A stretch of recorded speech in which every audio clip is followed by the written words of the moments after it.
What's going on, guys? Figured I would hop on live. I was just about to record 15th episode of my Q&A real estate investing show that I've been doing. So I'm recording simultaneously on a camera right there.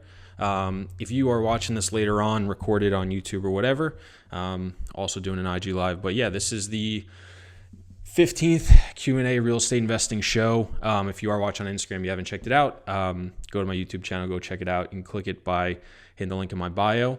Have clips and all stuff there. But yeah, today is March 30th, day before, or January, February, March, 2 days before. I had to check on my knuckles. 2 days before we hit April 1st, and we're going to see how rent collections go. Many of you guys know we specialize in multifamily properties, so rent collections is a big thing. We're really going to see what happens. The 1st, the 5th, the 15th, they're all going to be big metrics. So kind of just been stuck waiting, seeing what goes on. We are still closing a deal down in Jacksonville, Florida, just as a quick update. In the next 2 to 3 weeks, we'll probably be closing. We're just waiting on the bank, because it is a loan assumption, just waiting on their final approval. So they're setting a closing date. We're all set to go. It's actually a really good deal, 70% levered. So it's super safe, great deal to be in the midst of buying while we're going into all this stuff. Really great submarket, highly rated schools and all that fun stuff. So very happy that's the deal we're stuck closing as we're going through all this stuff. But for today, it's been a while since I've done one of these. So I'm just going to be reading off 7 questions from different places. One was a text, 2 were from Instagram DMs, 4 I just pulled from Bigger Pockets, and just kind of give my take on some stuff, and then eventually use it for some clips for you guys and content and stuff like that. So we'll just kick it off there. If you're not watching this on IG Live, I'll read it out. Typically, I do an overlay on the recorded stuff. The question was, how do you determine that a property is a true value add? Does it have to be interior and exterior? Do you all ever go after just a buy and hold deal? My answer to that, and the reason I wanted to use this, is because I said value add is in the eye of the beholder. And the reason that is true is because any deal you look at can have value to it, or it can have no value to it. Right now, if you tried to sell a property amidst the coronavirus stuff, your value is probably dropped because your buyer pool is significantly less and the amount of capital that's out there is significantly less. Doesn't mean anything necessarily happened to your property from a month ago to today. You may not even been hit by delinquency or anything like that, but value is arbitrary until the deal actually closes. It's the same thing with stocks. Until you actually realize a gain, you haven't made shit. So when I say value add is in the eye of the beholder, there are plenty of companies that specialize in taking very dilapidated, poor properties and gutting, renovating the whole thing, where a lot of other people wouldn't see that or wouldn't do the same thing. So it really depends on how you want to play it. You could have a fully renovated property up to, let's call it a B standard or an A minus, but you know that you can add value by slashing expenses, or you could install smart devices in the apartment to make it more user friendly, and that's going to attract people. Or by marketing the property differently, you can raise rents 5%. So you can do little things that could add value that other people may not. But then there's also big things, like he mentioned. Is it doing interiors or is it doing exteriors? So really, value add is so played out because every commercial broker sells their property as value add. Even brand new built stuff, half the stuff that's brand new built is being sold as value add because it's in lease up, or newly turned over leases. So somebody that signed 12 months ago and is now coming up for renewal, increases are 8%. And it's all a way to sell the lowest cap rate possible. Commercial real estate, the lower the cap rate, the higher the value. So when people say value add, that's just how everything is being sold today. So don't get too caught up in what people are telling you the value is. Try and find the value yourself, and then understand if you can actually create it or not, and then figure out what that's worth to you and base your offer around that. So that's what I say, value add is really in the eye of the beholder. You can create value where others don't see it, or you may, think it's overpriced and there is no value. Really good example, not really real estate related, but when Walt Disney was buying up all that swampland down in Orlando, nobody would have saw the value he saw in creating a massive theme park. But he obviously did, and he created a tremendous amount of value and a massive conglomerate of a business around that. So, think about that as you start to view properties. The more obvious the value is, the less risk you're going to have to be associated with it. But obviously, the less return you're going to have. So, Walt Disney could have probably, afforded to pay a hell of a lot more for the land he bought. But because nobody else saw the value in that land, he was able to buy it for significantly cheaper, taking out, what year he bought it and stuff like that. So that's how you have to think about it is, where is their value? Can you see values that other don't? And if you do, that's where like a true value add opportunity comes about and you can create true value. Next question. How do you know if a property has a good rental market? 100% through a local PM advised. Uncharted territory can be risky. Recently went through this, very hard lesson learned. So again, this all comes back to like, what are you trying to accomplish? Like, what is a really good rental market to you? Is it New York City, a very good rental market, or is it, middle of nowhere, West Virginia? Like, what are you looking to accomplish? Are you looking for capital preservation? Are you looking for a large amount of renter pool? Are you looking for a high quality of tenant? Are you looking to make, more money and a higher return on, the type of tenant? Are you looking for workforce housing? So I think, the quality of the rental market really depends. Us personally, we look for areas that have growing economics, growing populations, growing demographics, pro-business, because we think those are people and areas that people are going to go to, because we think that's always going to be in demand. And the rental market and real estate is all about supply and demand. If you've got people that want to rent your building and there's more people than there is supply, it's going to continue to tick up and the value is going to be there. If all of a sudden there's way more supply than there is demand, if there's way more housing units coming online than people that want to rent, then your rental value is going to drop, your rental rates are going to drop, your occupancy is going to drop. That happened to Houston like 3, 4, 5 years ago. They way overbuilt. It wasn't even a downturn or anything, and their occupancy suffered. Their value suffered a little bit. And it was only within like the last, I think, 2.5 years that they kind of caught back up and their supply and demand was even. So that's another metric we really look for. So you got to understand what you're looking to accomplish and then back into the indicators to achieve that. And, that'll be kind of how you figure it out. So it's a little bit arbitrary. So I'm not going to talk about this too much because I'm not super well versed in the debt world. But the question was, I posted something on like the falling Treasury from, a couple weeks ago, and it said, hey, Chris, can you elaborate a little bit on how this will impact the markets, cheap interest rates? So the way debt high level works, and again, I'm not an expert, so don't crucify me if I get something slightly wrong or if I'm slightly off. The Treasuries is the index that a lot of mortgages follow. And the way it works is the people that are lending on mortgages will actually borrow money from the Treasuries at a certain yield, and then they'll take a spread and lend it out to someone else. They may not be all the money, it may be part of the money, irrelevant. But as the yields come down, they can borrow cheaper and cheaper. They can then lend it out at cheaper and cheaper because they are still making their 2% spread or 2.5% spread or 250 bips. Some people will sometimes say. So it really depends how it works. But high levels, as the Treasury comes down, if the spread stays consistent, interest rates will come down. However, what we've been seeing in the last 1 to 2 weeks is because as rental property and commercial real estate has become more risky, spreads have gotten wider. So even as Treasuries came down to record lows, you saw that mortgage rates actually bounced back up because lenders wanted a larger spread for the perceived risk in the properties they were lending on. So where 2 to 4 weeks ago, you could, at least on commercial real estate and multifamily, you could get mortgage rates in the low 3%, mid 3%. You're not seeing that anymore because people are seeing perceived risk. And now instead of a 2.5% spread, arbitrary number, they now want a 3.5% spread. Again, arbitrary number. So that's how that kind of works. How will that impact markets?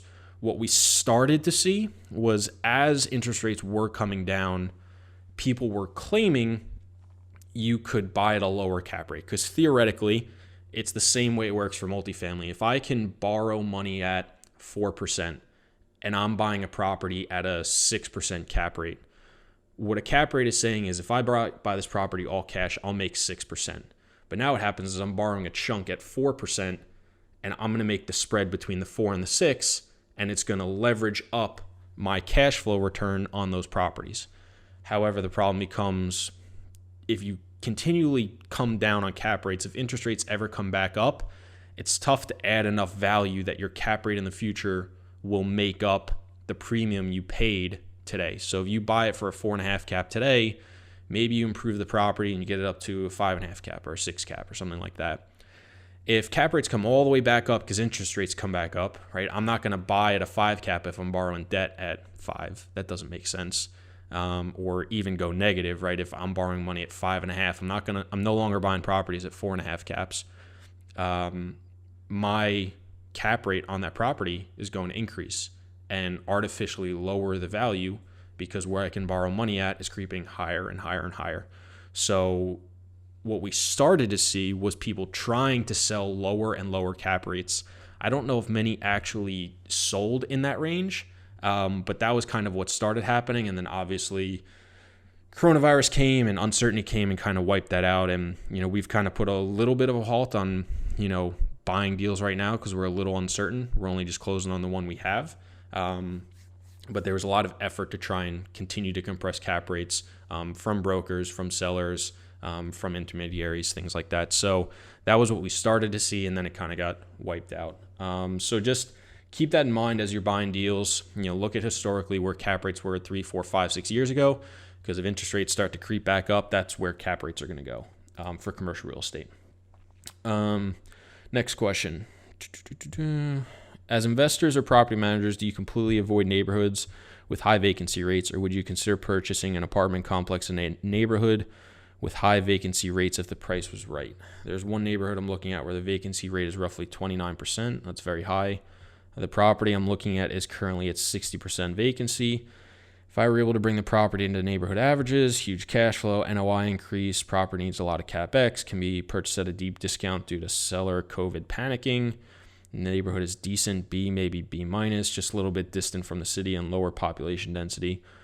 All things being equal, is this something I should look further, blah, blah, blah, blah. Okay. So me personally, I wouldn't buy in a neighborhood that has 29% vacancy because there's probably something bigger going on. One, I'm kind of questioning if it's really 29%. That's way above the national average. So I'm curious where they're getting their information from. But if we assume that it's true, and it is a B prop, it is a B area, it just, honestly, it doesn't really seem to add up. But I probably would personally avoid it. However, you can make money in any market. If this seller is really panicking because of coronavirus, if this really is 60% vacant and you can get up to 29%, there's value there. However, you got to be very careful that just because there's value doesn't mean you're getting oversold on the narrative, right? It sounds like a really attractive, really sexy narrative. Hey, I can buy this property that's really struggling. This guy wants to sell because he wants to get out of coronavirus. It doesn't necessarily mean there's not a bigger reason why this property is at 60%, and it's not this guy's just a shitty owner and doesn't know what he's doing. So whenever you're looking at a distressed deal, whenever you're looking at something that is just, hey, come in and do it better, there better be a really good reason why you can actually do that and not just getting sold on the narrative. So when you look at distressed deals, when you look at stuff like that, I'm always very cautious about what the true reason for that is. And I'm not just getting swept up in, I can buy this for super cheap to the market and all I have to do is come in and operate it better and maybe spend a little capital. You just got to be cautious. Make sure you really understand where it's coming from and really understand, why you can do what they're saying you can do is, and whoever they is, whether it's the seller, a broker, your property manager, an agent, etc. Make sure you really understand. Otherwise, it could be a really good deal. You can make money in any market. You can make money in any deal as long as you buy it right. So I would be hesitant. I personally probably wouldn't do it. Also, the further you get out from major cities, the more risky it is. Everybody wants to talk about buying properties in a town of 5,000 people or 10,000 people. There's risk associated with that. You got to understand, again, back to supply and demand. What's your supply and demand in that area? If it's a 29% vacancy, there's probably something going on with the supply and demand in that area. I would be very hesitant to do it. So, but that's just me. Next question. It's not really a great question per se, but I think it's a good topic. And I think in a roundabout way, it'll be pretty good. The question very simply was how to make big money by passive investing, or is it just similar return as saving in banks? And the way I'm going to take this question, and I actually wrote up a thing on Bigger Pockets if you want to go check it out, is obviously real estate is riskier than putting money into a savings account. That's why a savings account at a bank makes you 0.5%, 1%, 2%. I don't even know what they are today, 0.25%, whatever they are. That's risk return. And what a lot of people, especially with all the corona shit going on today, and I've actually been talking to a lot of people where 2 to 4 weeks ago, a ton of people were just shitting on the stock market because it crashed 30%, and real estate was the greatest gift to this earth. And now all of a sudden everybody's shitting their pants because everyone's wondering, are people going to pay rent? Am I going to be able to afford my mortgage? And that's risk return for you. Nobody wants to talk about the negatives of real estate investing being, if you've got leverage on a property, not only can you go to zero, you can actually go underwater. You can owe money. You can have an absolute negative return. You own a stock, if that stock goes to zero, you lost all your money. You don't owe extra money. If you passively invest, nobody wants to talk about this either. If you passively invest, there's a very good shot or potential that you could get a phone call in 3 months, 6 months, 3 years, 6 years that, hey, we're out of money. The bank needs to get paid. Utility company needs to get paid. Our employees need to get paid or they're going to leave. And we need an extra $200,000 from you or the bank's going to take this property back and we're screwed. That's a very real possibility. And you don't have to put your money in, assuming you have an operating agreement that says you don't. Most do. But you could lose all your money. So you might get that call as a passive investor that says, hey, we need more money to keep this property afloat. And things could have been going great for 3 years, 5 years, 6 years. But if the leverage was too high or they didn't have enough cash reserves or it's in a riskier area, if the metrics of the market change, right? If supply and demand was great when you went into it and now it's even or even off kilter, and then all of a sudden something like coronavirus comes through, you may have to float that property money. If your occupancy has been dripping down, your rental rates have stayed flat, maybe your expenses in the area have just creeped up, maybe your property taxes change, maybe they changed the whole way it works and it's way more than you expected in 3 years. That shit happens. That's the stuff nobody's really talking about. And, you could get that call that you need to put in extra money. So, need to understand when you're looking at different investments, whether it's putting money in the stock market, whether it's putting it in a bank, whether it's a CD, whether it's annuities, whether it's real estate, whether it's leveraged real estate, whether it's REITs, all these things have different components to it of risk return, liquidity, non-liquidity, or illiquidity, whatever it is.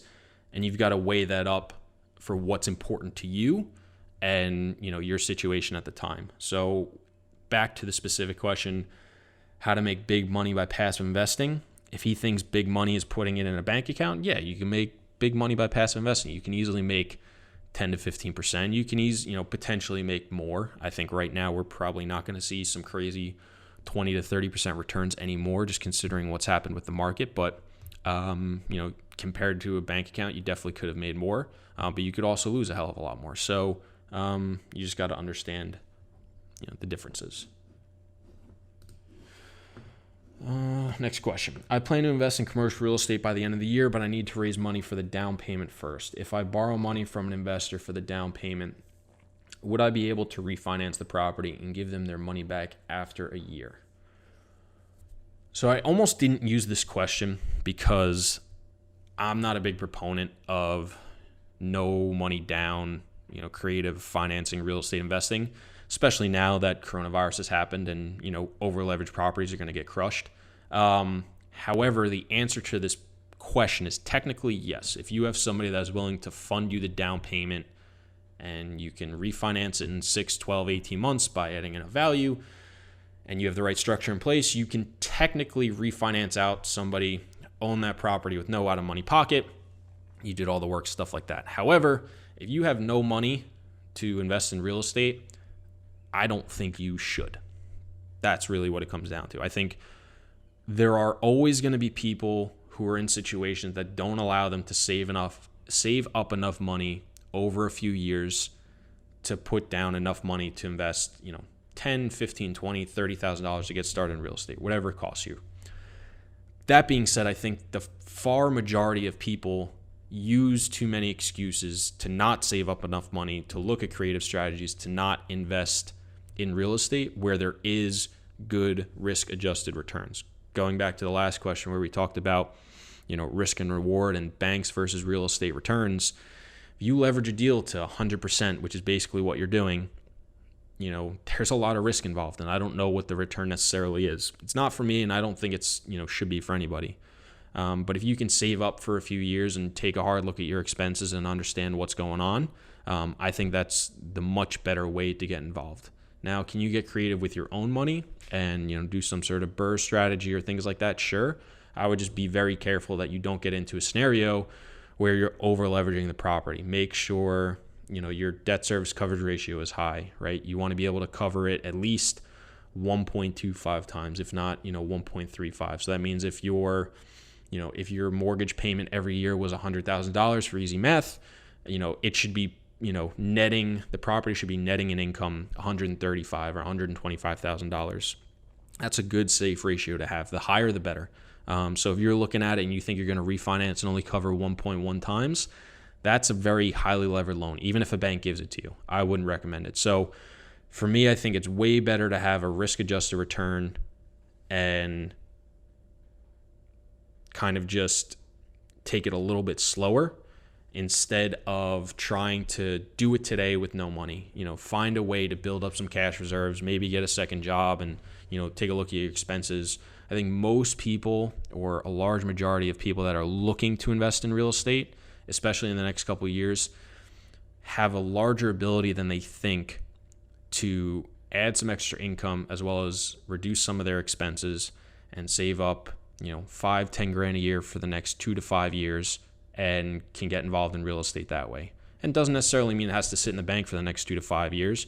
You could put in the stock market for the next 2 to 5 years, or you can do different things with it. Maybe a money account where it's only making 2 or 3%, but it's better than nothing. I'm just not a big proponent of creative financing or no money down real estate. So I would encourage you to take a harder look and try to do it differently. Last question. I'm currently active duty military and I'm trying to figure out in the next 4 years I'm trying to get out in the next 4 years. In order to do that, I need to be well off financially. How can I start with little or no capital? Military doesn't pay much. I've been doing my due diligence and reading all I can, but I assume I just don't know what I don't know because I can't seem to find the answer I'm looking for online. Additionally, I understand the economic foundation can be changed with something like the beer bug. I don't know what that is. Are there certain areas that are better than others for real estate investing? My goals initially are to have more cash flow. So after this question, there was another answer that basically said, with people more experienced that were in military, that said, the military pays a fair wage and you should be able to get started in military with this wage. So assuming, again, that this guy makes enough to get started, a lot of people said you need to take a hard look at your expenses. I don't know. I'm not in the military. I don't know what they pay. Had to do stuff with taxes, but I'm just throwing that out there as a disclaimer.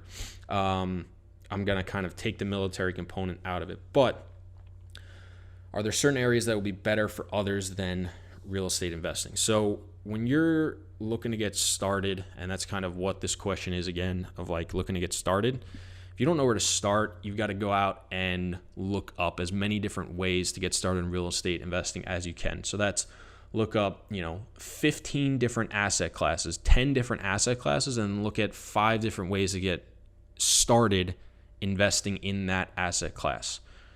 For example, if you want to talk about multifamily, there is small multifamily, there's, medium size, there's large multifamily, there's garden style, there's urban style. You can talk about debt positions. You can talk about equity positions. You can talk about preferred equity positions. You could be an active investor. You can be a passive investor. You can look for, heavily distressed multifamily. You can look for stable/turnkey multifamily properties. You can look for, luxury. There's all different niches and styles within every different asset class. You have to go in, figure out all different ways to do it, understand the pros and cons of each, and then figure out what works best for you. So when he's saying, my goals are to have more cash flow,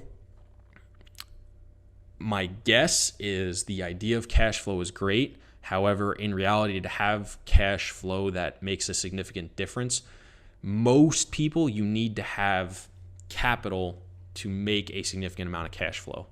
If you have $100,000, let's say, which is a large amount for a lot of people, if you made 10%, that's $10,000 a year. I don't think $10,000 in cash flow to anybody is changing anybody's life. And 10% is a really good return for your money. And a lot of people are going to say, well, you can build up cash flow creatively through different financing structures and things like that. One, you already know I don't like that.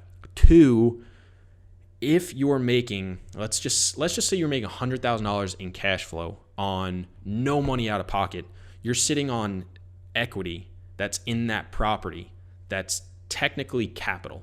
So in a roundabout way, you're still making a percentage on that capital, because the way you would look at it is, if I sold these properties, how much capital would I get? And if I went out and reinvested it, what return would I make? You would get a certain amount of capital back.